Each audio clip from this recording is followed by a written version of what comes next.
Terence Crawford is so discouraged about trying to get a Errol Spence fight that he's talking about going back down to 135. Wow.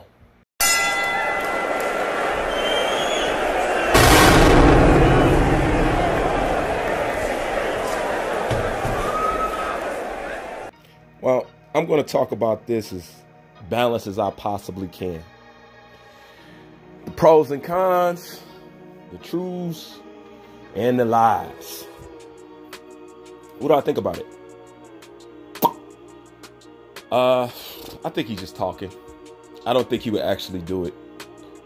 But when it comes to this kind of thing, Terence Crawford has to be mindful of what he says. In one breath, you'll say, you don't need Errol Spence. You're not worried about Errol Spence. You're good without him. Then the fact that you can't get that fight should not drive you back down to 135, Terence. Don't that make sense?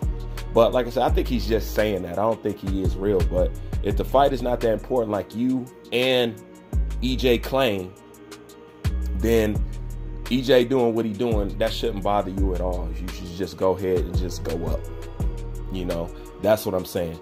The other problem that Terence Crawford is going to run into, you didn't want to fight Shawn Porter due to your friendship. Me personally, I didn't understand that. Fight friends all the time, you know, but nonetheless, that's what you said. Now, the problem that you're going to have now is Shawn Porter has already came out and said he wants to fight you. So you're hollering, we're friends. Shawn Porter is hollering, I want to fight him. Yes, he's my friend, but we can get it on. So that's going to leave you in another bear trap for people to talk shit. That's why it doesn't make sense. Now, the best route for Terence Crawford would have been what I have been suggesting this entire time, because that is the way you put the screw to this situation. Okay? And once again, Terence Crawford started to do it. It started to pick up. Then he totally left off the gas because I guess him and Errol Spence had a phone conversation. And yeah, one day we gonna fight, and, you know, it's all, you know, saying all that crap. And then he let off the gas. Now, keep in mind, I want this to be noted. This is the second time that at least I know of and we know of as the world that Terence Crawford has pulled up on EJ. Okay? This isn't the first time. So he pulled him up on him at this fight, and then he pulled up on him at another fight that there was at. The same recording that Ellie Setback got out here that went viral. You know what I'm saying? When it was going at it backstage. That's because Terence Crawford once again pulled up on him. And just like this fight, once again, Terence Crawford has pulled up on him. You know who's doing what and what they are by the way they move and by the way they shape. Okay? Terence Crawford is the only one pressing and pushing the issue. But once again, I told him what he has to do. Terence Crawford doesn't feel like he needs to do that, which brings me into talking about Terence Crawford and promoting. He says, I'm a fighter, and yes, he is a fighter. I hire a promoter for him to promote. Yes, that's what you do. You are right about that. But you cannot stop at only what your promoter does. This is why I'm going to say that. If Floyd Mayweather just stopped at what promoters were going to do for him, he would not be the star and he would not have made the money that he made. Even somebody as established as him had to market his own damn self. Am I lying? That's how he got there. He had to market his own damn self. Now, a promoter markets the fight, but it don't market you. They don't market you. They'll promote you when you got a fight coming on, and they'll promote this fight, but independently promoting the individual to the world, you got to do that. And Bob Arum has proven to you he doesn't know how to promote black fighters. Hell, he don't know how to promote white fighters. He doesn't know. And most importantly, he don't want to put no money behind it. That's most important. Now, Bob Arum told Teofimo Lopez Sr. and Teofimo Lopez Jr. that Lomachenko only made $2 million in 6 years. Yet he's talking about the money that you generate. Ain't worth shit. Lomachenko ain't never been on pay-per-view. You got better numbers than Lomachenko.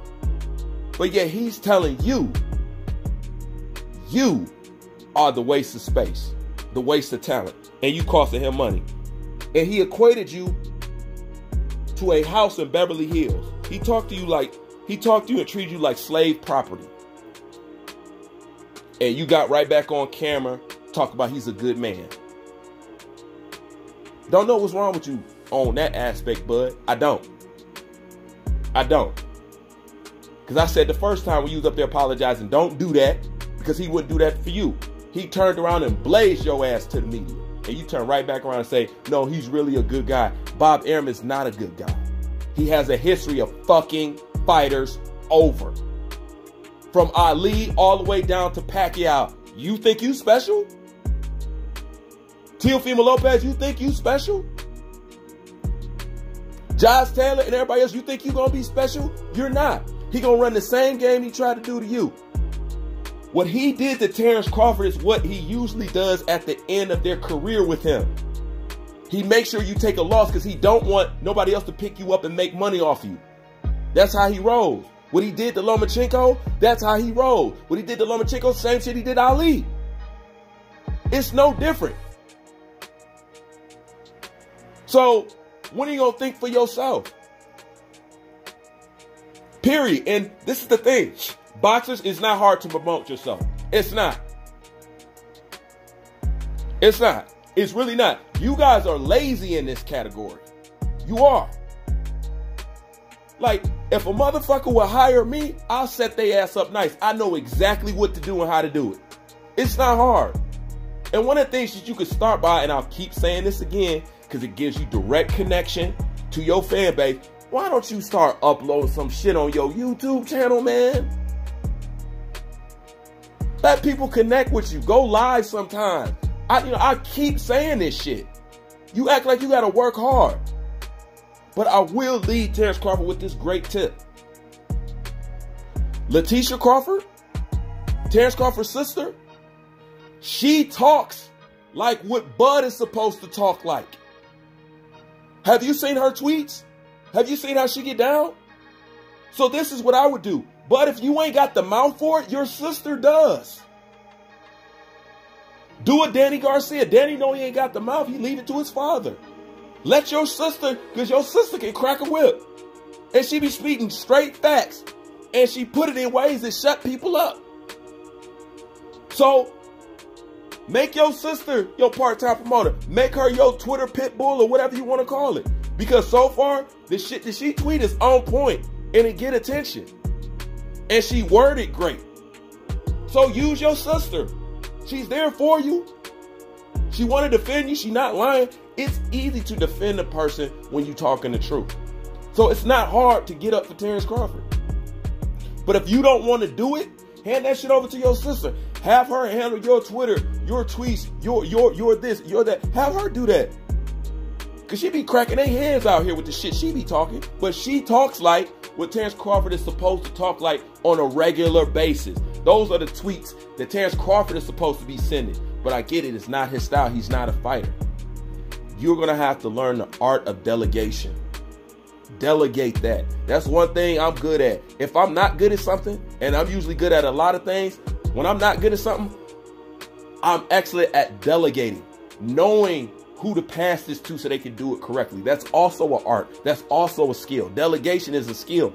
You got to delegate it to the right people. So, when it comes to that, that's something that Terence Crawford can do. But talk about you going back down to 135 and all that other stuff, man. Like I said, I believe that's just talk. But I'm just bringing up talking points that Terence Crawford is going to run into. So I'm going to bring it up before anybody else brings it up.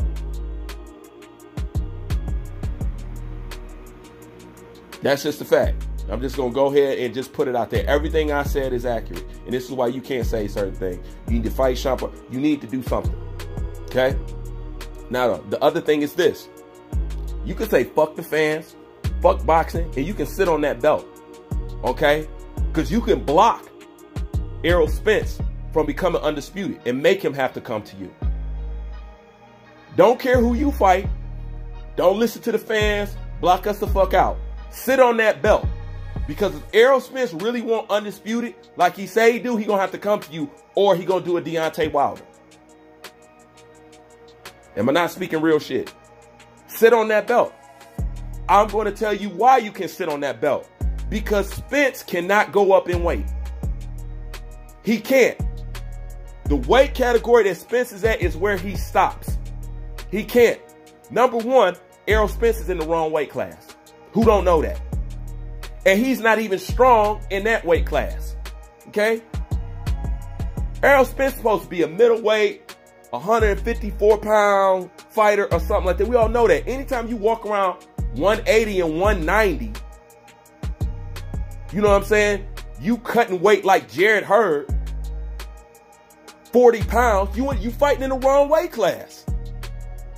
You don't even want to fight in your right weight class. And all you talk about is power. But you notice, since he started fighting legit 147 pounder, he can't knock nobody out. Y'all notice that? But it's supposed to be EJ Power, right? EJ can't knock nobody out. When he fights legitimate 147 pounders, he cannot knock nobody out. You know what that means? He can't go up another weight class. He's topped off. On top of being in the wrong weight class. Straight up. That's why you talk about Terence Crawford is so small and Errol Spence is so big. But they in the same weight class. Because you recognize that he's big for the weight class. He's not supposed to be there. But that's what some of you boxers do.